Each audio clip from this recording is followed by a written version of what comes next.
the a guy who's not a guy who is putting all his all into somebody else, Cloud Jones.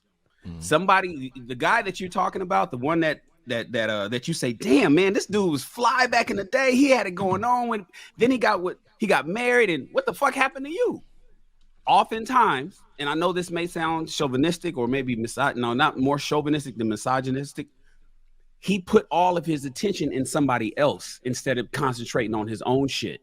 And because he's putting all his concentration and attention and making sure he's doing his hardest and trying to make somebody else happy that probably will never be happy and is continuously pouring into them, he stopped pouring into himself and he became who you saw later on after he fell off. That would be my argument. I doubt I that it's understand just what you're that saying. I just said, fuck it, I don't want to do nothing in life. Not her nor me. I can't see. I don't know any men that do that. But I do know men. I see the position you're coming from. It makes sense. That did that. Huh? It makes sense. I would say the one thing that men stop doing sometimes is they don't date.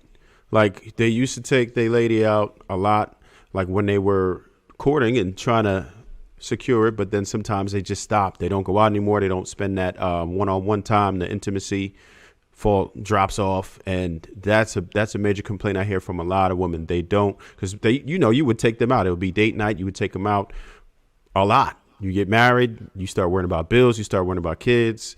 That part's done. And that happens in a lot of marriages. I want to pick up from what Shan said, if that's okay. Shan made, to me, a brilliant point. I think it's something that's often overlooked because men are expected to just do, we're just be robots, keep on performing, do what you got to do. But what Shan said, I think, is spot on. Most men who are really dedicated to their families will sacrifice their life. Like I remember there was this person that I lived next to as a kid and went to the mill. Back then they would go to the plants and they would work there. Spent 20, 30, 40 years at this particular plant. And when I saw him in his older years, I've never seen him really around his family. Didn't really see him with people. What I did see is him in the garage. I saw him in the garage every day with his sodas, hot garage every single day, just by himself. I say that to say that a lot of men, we are raised to be fixers and builders of people, even at the expense of ourselves. And until a man gets to the end of his life and realizes that you really are investing it into a woman who's going to take what you have. Once you die, about 2 years from now, she's going to get remarried again. It's a reality that a lot of men experience that I don't think we talk about enough. The other part of this is there's a lot of mental health issues with men. Now, I don't just mean men are crazy. I mean, with the pressure of life, being a man, being a father, being a provider, having a plan, having a vision, chasing the bag, right? All that. A lot of men, when you see them just come to a halt in their life and they're just sitting in front of the TV, they're not really watching TV. The TV is really watching them. And something about life has hit them in a way, it has taken a blow to them in such a way where he starts to shrink because of life, whether he's disappointed in himself or he's not where he thinks he should be, or he has a wife and there's some pressure. The wife looks at him in a particular way and she has lost respect for him. So men start shrinking. Whenever you see a man who used to be like vivacious and outgoing and outspoken, and he starts to shrink, it's because he's wrestling with something on the inside. And I think it's incumbent on other brothers. And Shan said this a couple of weeks ago on the show. This is why we have to have a network of brothers. We have to have a wolf pack, because when you start to see your brother going into a cave, it's an opportunity to pull him out so that he doesn't sink into depression, and that he gets back to the man that he knows he could be and that you've seen him to be as well. So I wanted to make that point in relation to what Shan said. Sorry, can you give me some examples of what would cause a man to go into the cave, Michelle? Yeah. So disappointment. So let's say a man he's working, he doesn't have a particular degree, making $50,000 a year. He's got a wife. She goes to school and she pursues her education, becomes a nurse. She starts making money, and now her friends, her pool of friends have changed. They are in school. They've matriculated. They've got upper class jobs, and if he's with a wife who makes him feel bad for where he is, and she puts that pressure on him that you need to do more, and by more, you need to make more money so we can have a more flamboyant lifestyle. That's one. But the biggest thing that I've seen for men is when they believe that the woman that they're with deserves more, and for some reason they don't feel like they can do it. And particularly the disappointment, you don't see this in your 20s. You may see it in your late 30s, but it's when you get 40s and you're like, I don't have the home that I want to have. I don't have the savings or the retirement.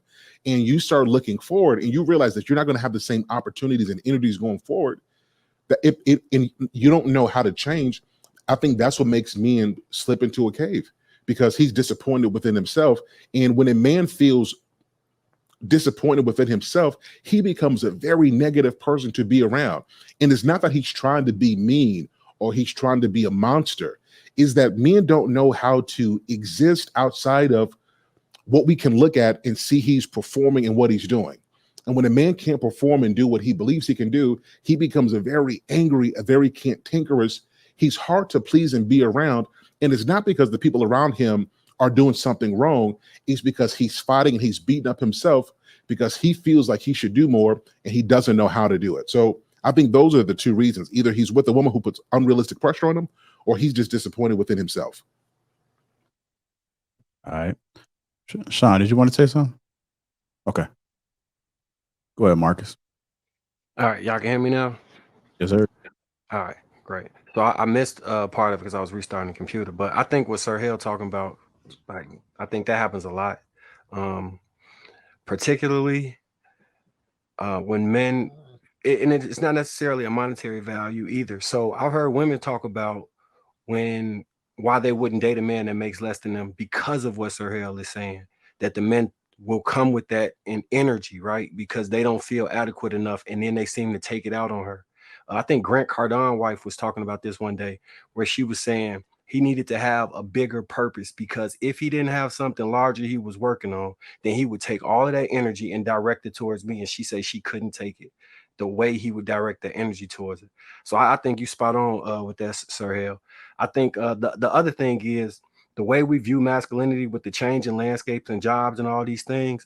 I think we do for a reframe so that men can focus on the things that can make us feel complete as men, that will feed into our mental health, versus sticking to the old paradigm, which a lot of men in current society don't feel adequate enough because of the amount of money they're making, or because of the positions society deems as worthy that they have.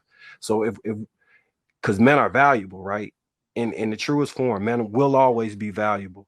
But we as men have to look at ourselves and see the things that we value that no one can take away from us. So we always maintain having self-esteem. We always try and push ourselves in a positive light, because we got to look in the mirror and see the value in ourselves. And if it's not monetary, it's the value you provide for your family by being there, by being a rock. It's the tutelage you do for the kids. It's being there in the gap, standing in between in all those moments.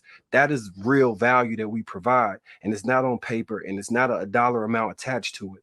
But in order to understand that, we as men need to be able to recognize that in other men, and big up them for that, and push that forward as far as what we view masculinity as. And it's not just making money and beating on our chest. It's a whole lot of other things in between that go with that. And as the new era of men, we gotta push that forward.